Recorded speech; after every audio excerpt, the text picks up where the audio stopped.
নমস্কার দর্শক বন্ধুরা, আমি প্রতিমা কুকিং উইথ প্রতিমা চ্যানেলে তোমাদের সবাইকে আবারও একবার আন্তরিকভাবে সুস্বাগতম। আশা করি বন্ধুরা তোমরা সবাই খুব ভালো আছো, সুস্থ আছো। আমিও তোমাদের মতো ভালো বন্ধু পেয়ে বেশ ভালো আছি। আজকে আমি তোমাদেরকে খুবই টেস্টি খাম আলু বা মেটে আলুর রেসিপি শেয়ার করব। গুগলি দিয়ে রান্না করব। এইভাবে রান্না করলে খেতে কিন্তু দুর্দান্ত লাগে। আর বন্ধুরা কেউ স্কিপ করে দিও না, তাহলে বুঝতে পারবে না যে আমি রেসিপিটা এতটা টেস্টি কিভাবে বানালাম। চলো তাহলে এবার রেসিপিটা শুরু করি। দেখো, আমি এখানে একটা বড় সাইজের মেটে আলু বা খাম আলু নিচ্ছি। এটা দেখতে ছোট, এটা কিন্তু বেশ ওয়েটি। এবার এই আলুটাকে আমি কেটে ধুয়ে নেব।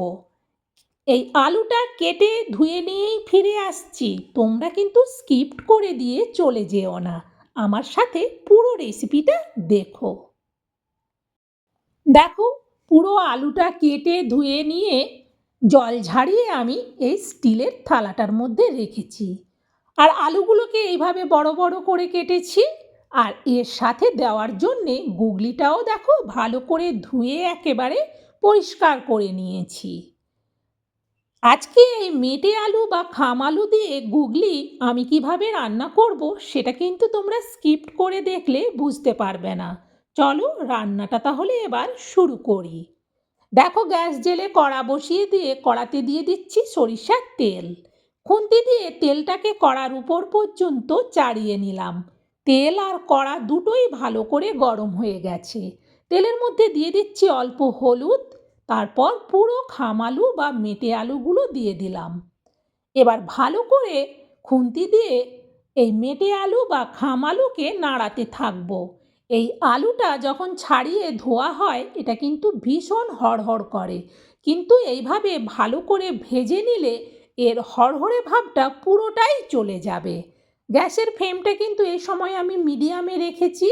দেখো, আলুগুলো কিন্তু বেশ সুন্দর করে ভাজা আমার হয়ে গেছে। আর একটুও হড়হড়ে ভাব নেই। আলুগুলো এবার তুলে নিচ্ছি। সব আলুগুলো তোলা হলে তেলের মধ্যে এবার দিয়ে দিচ্ছি পরিমাণ মতো লবণ আর অল্প একটু চিনি। লবণ চিনিটাকে 2 মিনিট গরম তেলের মধ্যে নেড়ে নেব। যখনই চিনির দানা গলতে শুরু করবে তখনই আমি এতে দিয়ে দেবো গ্রেট করা রসুন, চা চামচের মাপে 1 চামচ। আবারও আমি খুন্তি দিয়ে রসুনটাকে গরম তেলে নাড়াতে থাকবো। এখন এতে দিয়ে দিচ্ছি গ্রেট করা পেঁয়াজ। একটা মিডিয়াম সাইজ পেঁয়াজকে আমি গ্রেট করে নিয়েছি, পুরো গ্রেট করা পেঁয়াজটা এর মধ্যে দিলাম। এবার 2 মিনিট এই রসুন আর পেঁয়াজটাকে ভেজে নেব। রসুন আর পেঁয়াজ থেকে যখন ভাজা গন্ধ বেরোবে তখন এতে দিয়ে দেবো গ্রেট করা আদা 1 চামচ। এবার আদাটাকেও পেঁয়াজ রসুনের সাথে মিনিট 2-এর মতো ভেজে নেব। এরপর এতে আমি দিয়ে দেবো গুগলিগুলো। গুগলিগুলো আর আলাদা করে ভাজার দরকার নেই। এইভাবে পেঁয়াজ রসুন আদা যখন ভাজা হবে তখনই গুগলিটা দিয়ে দিলে মশলাটাও ভাজা হবে আর গুগলিটাও কিন্তু বেশ ভালো করে ভাজা হয়ে যাবে। এখন এতে দিয়ে দিচ্ছি পরিমাণ মতো হলুদ আর দেব পরিমাণ মতো লঙ্কার গুঁড়ো।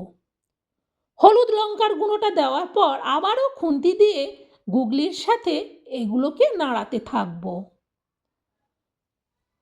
প্রায় আমি মিনিট 3-এর মতো আরও ভাজলাম। এখন আমি এতে দিয়ে দেবো একটা টমেটো পেস্ট।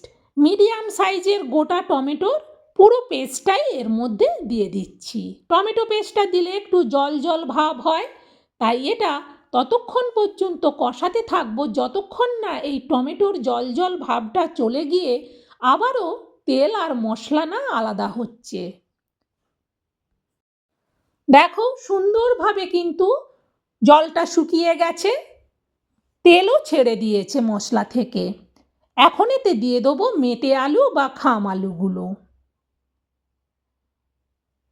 পুরো আলুগুলো দিয়ে দিলাম। এবার ভালো করে খুন্তি দিয়ে মশলা আর গুগলির সাথে আলুটাকেও কষিয়ে নেব। এইভাবে কষিয়ে নিলে এর টেস্টটা কিন্তু মারাত্মক হয়। দেখো সুন্দরভাবে কিন্তু গুগলি শুদ্ধ মশলা আলু সব ভালো করে কষিয়ে নিলাম। এখন এতে দিয়ে দেবো আমি জল। জলটা একটু দেখে দেবো, খুব বেশিও না আবার খুব কমও না, যেহেতু আলুটা সেদ্ধ হবে সেই মতো একটু জলটা দেখে দিতে হবে। সেই জন্য আমি ছোটো বাটি ভর্তি করে 2 বাটি জল দিচ্ছি। 2 বাটি জল দেওয়ার পর খুন্তি দিয়ে নাড়িয়ে দেখে নিলাম আর জল দিতে হবে না। এবার এটা ঢেকে দেবো। ঢেকে গ্যাসটাকে বাড়িয়ে দিলাম। ফুটে ওঠার আওয়াজ হতেই আমি কড়ার থেকে ঢাকনা সরাচ্ছি। দেখো তরকারিটা ফুটে গেছে। আগে খুন্তি দিয়ে একটু তরকারিটাকে নেড়ে দেখে নিলাম। দেখে নেওয়ার পর এতে এবার দিয়ে দেবো আমি দারুচিনি আর ছোটো এলাচ। একটা বড় দারুচিনির টুকরোকে ছোট করে ভেঙে নিয়েছি আর 3টে ছোটো এলাচ দিয়ে এটাকে ঢেকে দিয়ে গ্যাসটাকে কমিয়ে দিলাম। প্রায় মিনিট 3 বাদে কড়ার থেকে ঢাকনাটা সরাচ্ছি। যখনই ঢাকনাটা খুললাম কি ভীষণ সুন্দর সেন্ট। সুন্দরভাবে দেখো আলুগুলো সেদ্ধ হয়ে গেছে। নাবানোর আগে দিয়ে দিলাম ভাজা জিরে গুঁড়ো 1/2 চামচ। ভালো করে জিরে গুঁড়োটাকে তরকারির মধ্যে মিশিয়ে নিলাম। দেখো সুন্দরভাবে তরকারিটা কিন্তু আমার হয়ে গেছে। আর এটা বিশেষ কিচ্ছু করতে হবে না, এবার এটা শুধু নাবিয়ে নিতে হবে। নাবিয়ে আমি এই বড় স্টিলের থালাটার মধ্যে ঢেলে নিচ্ছি। সত্যি বলছি বন্ধুরা, যে নামই বলো না কেন, খাম আলু কিংবা মেটে আলু গুগলি দিয়ে এইভাবে রান্না করলে খেতে এত টেস্টি হয়, এই রেসিপি থাকলে কেউ মাছ মাংসর দিকে তাকাবেও না। এটা দিয়েই সবাই চেয়ে চেয়ে আঙুল চেটে খেয়ে নেবে। বন্ধুরা, আমার এই রেসিপিটা আমি যেভাবে বানালাম তোমাদের কেমন লাগলো সেটা কমেন্টে জানিও। ভালো লাগলে একটা লাইক দিও আর রেসিপিটা শেয়ার করে দিও, যাতে এইভাবে গুগলি দিয়ে খাম আলু বা মেটে আলুর রেসিপিটা সবাই বাড়িতে বানিয়ে নিতে পারে। বন্ধুরা, আজকের মতো রেসিপি শেষ। সবাই ভালো থেকো, সুস্থ থেকো। টাটা বন্ধুরা।